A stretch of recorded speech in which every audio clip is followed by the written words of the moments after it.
This is Fresh Air. I'm Dave Davies in for Terry Gross. 2 years ago, a psychiatrist created a stir in his profession with a piece in the New York Times Magazine called Dr. Drug Rep, in which he told his story of being paid to push the antidepressant Effexor to his colleagues. The psychiatrist Daniel Carlat joins us today to talk about his new book called Unhinged, The Trouble with Psychiatry. But it isn't just about the influence of drug companies in the profession.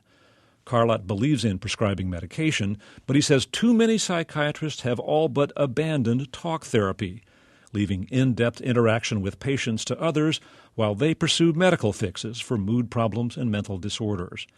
Daniel Carlat was trained at Harvard and is on the faculty of the Tufts Medical School. He edits a monthly newsletter called the Carlat Psychiatry Report. Well, Daniel Carlat, welcome to Fresh Air.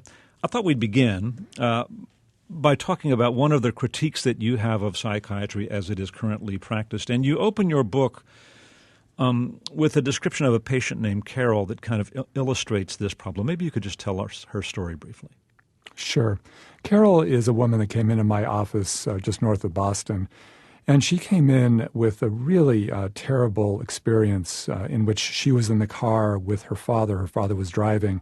They got into an accident. They crashed. Her father was killed instantly, and she was uninjured. As I spoke to her, it developed that she had been noticing that her father had been drinking. She had smelled alcohol on his breath, had criticized him about that. And he got angry and said, well, am I driving fast enough for you now? And he gunned down the accelerator, and that's what caused the crash. So it was a case of post-traumatic stress disorder in the sense that Carol was having these symptoms of nightmares and flashbacks. But it was really even more complicated than that because of all the feelings of guilt and anger that I knew that she was going to be developing. And you did what for her? Well, so I told her what I thought her diagnosis was, and I explained to her what post-traumatic stress disorder is. And I explained to her some of the treatments, which in psychiatry, among psychiatrists, typically those treatments involve medications. And I gave her a prescription for Zoloft, which is a serotonin reuptake inhibitor like Prozac, and Klonopin, which is a tranquilizer. And then I said, Carol, I think you're also going to need some psychotherapy, and I'd like to refer you to a colleague of mine. And I remember distinctly the disappointed look in her eyes, and she said to me, I thought you were going to be my therapist. And I explained to her that my practice was very full and that generally what I did was psychopharmacology and that I referred to some trusted colleagues for therapy.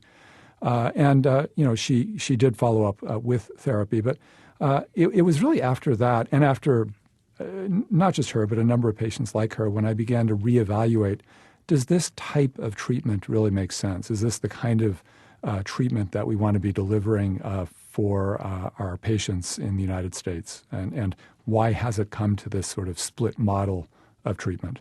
Well, let's talk about that. So essentially, you and many other psychiatrists really aren't in the business of providing therapy. You're in the business of doing what? We are in the business of making diagnoses using the DSM, which is the official diagnostic manual for the psychiatric disorders of the American Psychiatric Association.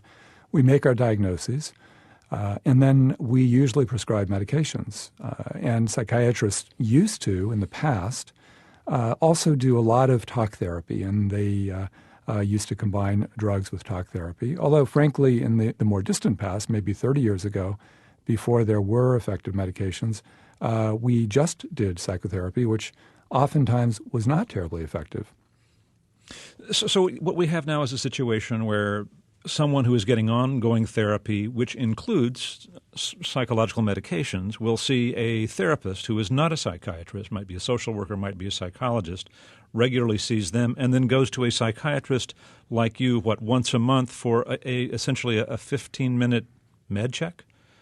Well, essentially that is the story in most psychiatric practices, although there are certainly exceptions, and there are still many psychiatrists out there who do enjoy doing therapy and devote more time to it. But I'd say the sort of default type of practice is exactly as you mentioned. There's a startling statistic in the book about how often psychiatrists really provide therapy.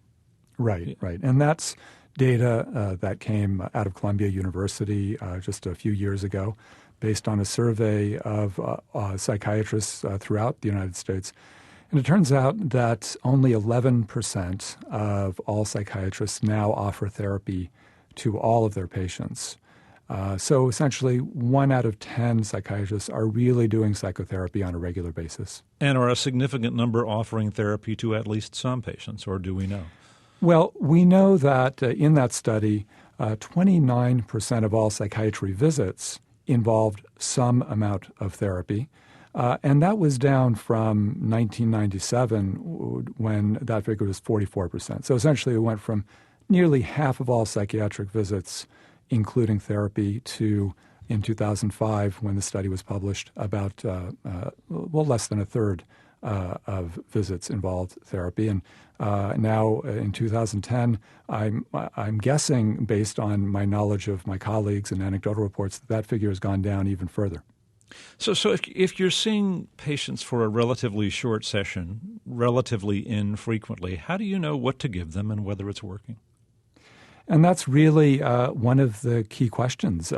It's very hard to make a psychiatric diagnosis, and we're not talking about a diagnosis for which we can get a blood test or where we can get a brain scan or an X-ray. At this point, all of those types of things are all research tools, although we certainly hear a lot about them in the media. We do our diagnoses based on the kind of interaction that you and I are having right now. We have a conversation, and I ask my patients questions about how they're feeling, how they're thinking, how they're sleeping, what their concentration level is, what their energy level is. And I put all those pieces of information together. And then I come up with a diagnosis based on the DSM guidebook that we have. And then once I have a diagnosis, essentially I match those symptoms up with a medication. So modern psychiatry is really a conversation, a series of symptoms, and then a matching process of medication to these symptoms. Now, meanwhile, the patient is likely having much longer, more detailed conversations with the therapist in which they're really talking about what's going on in their life in a much more detailed way. How much information do you, the psychiatrist who prescribes the medications, get from the therapist who hears so much more? Well, that's what's really concerning to me, is that often we really don't get that much information. I mean, presumably the psychiatrist and the therapist would be communicating frequently on an ongoing basis. But I have many examples in my practice. For example, the case of a woman who I was prescribing sleeping pills to, an elderly woman actually. I was prescribing sleeping pills for, and then I learned about a year later from her therapist that she had been drinking large amounts of alcohol every night, combining them with the sleeping pills, which could be quite dangerous. Or another patient who I found out from the therapist had been abusive toward his wife. I had been diagnosing him with bipolar disorder, thinking that his attacks of mania or irritability were due to a kind of a biological condition, whereas in fact they may have been due entirely to his abusive nature and a dysfunctional, relationship between him and his wife. So these kinds of situations come up with alarming frequency when you split the treatment up between a psychopharmacologist and a psychotherapist. You mentioned almost in passing, toward the back of the book, that you have a practice of hundreds of patients. Is that right? That's true. And it seems like a lot. It is a lot. I think many of my colleagues have practices with 400, 500, 600 patients. People are surprised when they hear those numbers, but when you're seeing patients for 15 or 20 minutes every month, every 2 months, sometimes every 6 months or once a year, quite frankly, you can imagine how you could have that many patients. Right, and I guess what's troubling about it is that it seems to me that if you have that many patients, you're just not going to get enough real communication with the patient's therapist to know at least what you'd like to think that you'd want to know about what's going on in their lives.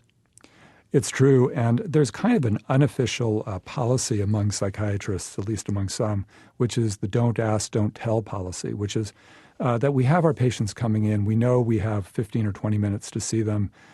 We want to learn a certain amount about how they're doing, obviously, because we want to make sure that our medications are working and that we know if we need to increase the dose or add something else. But on the other hand, we don't want to ask too many questions, because if we start to hear too much information, then we're going to run into a time issue where we're going to have to kind of push them out of the office, perhaps just at the point where they're about to reveal something that could really be crucial to understanding their treatment.